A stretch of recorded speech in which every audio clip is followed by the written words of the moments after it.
обожавам. Обожавам да експлорвам и това те зарежда и, както говорим, и като за актьор, и като човек. Обожавам да виждаш различни характери и това е хубаво за актьорската игра, защото по този начин наистина вникваш по какъв начин са хората. Защото едно е да четеш само, друго е да отидеш да видиш и да усетиш на място.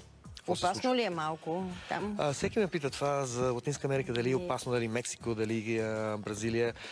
Опасно е, може би, като все едно, да речем, в Европа или в България преди 30 години. Сега, реално, всичко е artificial. Само прекалено хората са по-инфантилни сега. Да речем, там все още си има престъпност, но не е чак такава, както се показва.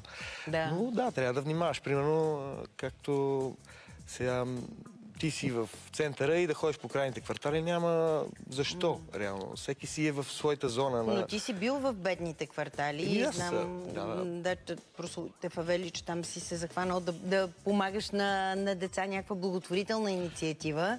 Да, те са програми, които може да ги учиш на футбол, може да ги учиш на английски, на езици. Аз това го правих и в Азия. Това е страхотно, защото показваш на млади хора, примерно за футбола, и те се зареждат от това нещо. Аз си мислех, че там се раждат можещи да играят. Те навсякъде играят. Това, примерно в Европа, преди навсякъде виждаш, че хората играят по парковете в градините. Сега всички някакси играят сами със себе си.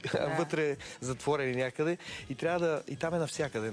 А в Бразилия си е навън все още. Казвали са ми деца, боси, малки. Там има че повече хора. В Европа няма чак толкова хора. Там наистина има прекалено много хора. Да.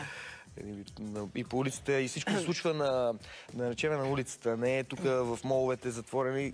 Хората върват, движат се, не е в колата от точка А до точка Б. Как се случва? Събира се група, ето тук те виждаме всъщност, чудно. Събира се група деца и ти започваш да им показваш, така ли? Какво? Говориш им първо, това е, че да им обясниш какво значение има спорта, защото спорта е нещо, което за мен ми е дало много. Те учи на дисциплина, на начин на живот, че повечето деца в фавелите те не учат. Да речем учат, но и те за да запълнат времето си и затова стават престъпници и така нататък. Примерно. Да. Но ти като ги научиш на някакъв занаят или нещо, примерно дали ще е футбол, спорта поне. Отклонява от този път. Да, по някакъв начин, дали английски, дали може. Защото поне един човек да промениш, това е нещо ценно. Валю, я хвърли тая топка на